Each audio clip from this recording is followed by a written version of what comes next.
আদম শুনে নাও, জেনে নাও, আমার ফেরেশতারা আমার হাবিবুল্লাহর উপরে দরুদ পাঠ করতেছেন। জোরে বলি সুবহানাল্লাহ। হযরত আদম নবী বলতেছেন, আল্লাহ এই নূরকে আমার এমন একটি জায়গাতে দেওয়া হোক যেন এই নূরকে আমি সম্মান করতে পারি, এই নূরকে যেন আমি শ্রদ্ধা করতে পারি। আল্লাহ রব্বে কায়নাত হযরত আদম নবী আলাইহিস সালামের বৃদ্ধা আঙ্গুলে আপনার নবী মুস্তাফার নূরকে রাখা হলো। জোরে হবে একবার সুবহানাল্লাহ। বৃদ্ধা আঙ্গুল বলতে কোনটা বুঝি আমরা বাপ? এটা কি? এই ছোট আঙ্গুলটাকে বৃদ্ধা আঙ্গুল বলে, তাই না? আপনাদের দিকে এটা নাকি?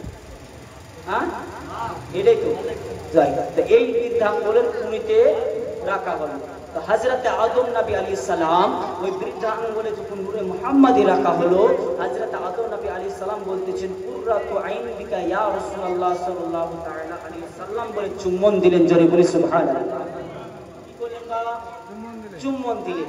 এবার আপনাকে আর আগে আমি বলেছি যে বাপের কথা অবৈধ সন্তানকে কি বলা হয়?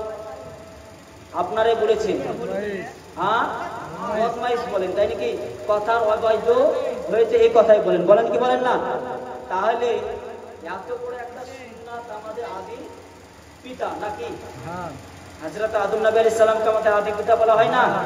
তা আমাদের পিতা আদি পিতা এই আপনার কিনা সুন্নাতটাকে আমরা জাহির করতে পারবো না? পারবো তো ইনশাআল্লাহ। দুই হাত তুলে বলেন ইয়া রাসূলুল্লাহ। ইনশাআল্লাহ আমরা আজ থেকে আঙ্গুলে চুম্বন দিব। কখন দিবেন? নবীর নাম শুনলি চোখে চুম্বন দিবেন।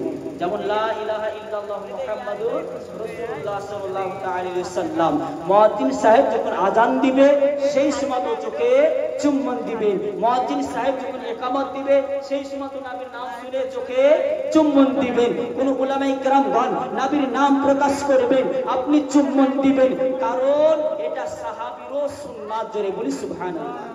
বিরাদর ইসলাম, আপনাদেরকে একটা কথা বলি, আমি কিন্তু জীবনী বক্তা নই। আপনাদেরকে এটা বলি, আমি জীবনী বক্তা নই, আমার জীবনী করার অভ্যাস নাই। বুঝতে পেরেছেন? যেটা ক্লিয়ার করে বলা দেওয়াই ভালো।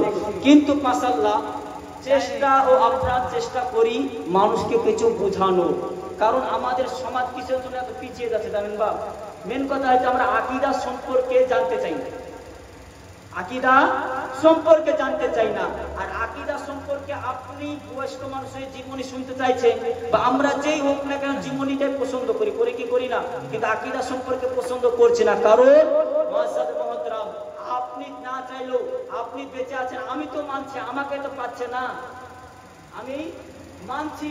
আকীদা সম্পর্কে আমি জানবো কেন? আপনার এটা ধারণা।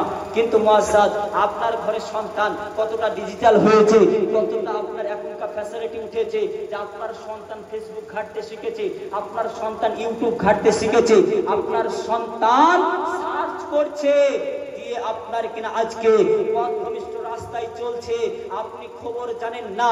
একসঙ্গে মসজিদের ভিতরে নামাজ পড়তে আসলেন, ছোট থেকে বড় করলেন, ছোট থেকে মসজিদ নিয়ে আসলেন, আপনার সন্তান আপনার কিনা নাভির নিচে আপনার সঙ্গে হাত বাঁধত।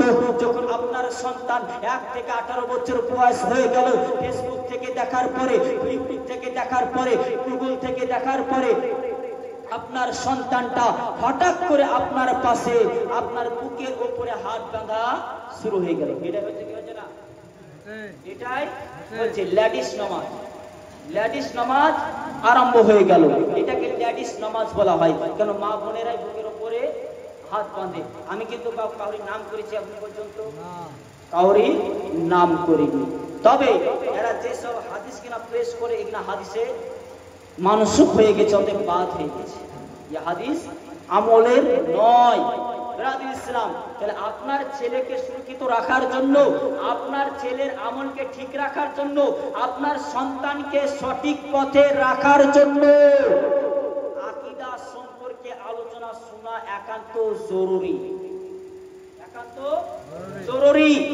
প্রত্যেকটা মানুষ আপন ঘরে হাতিয়ার হিসাবে আপনারা সকলে কিতাব রাখবেন, বাংলা বাহারে শরিয়াত। কি রাখবেন?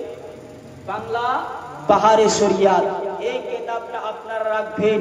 মুআজ্জাজ মুহতারাম, বাংলা অত দাম দিয়ে যদি কিনতে লিখতে না পারেন, কমসে কম কানুনে শরিয়াত বাংলা পাওয়া যায়, এই বই কিনা রাখবেন।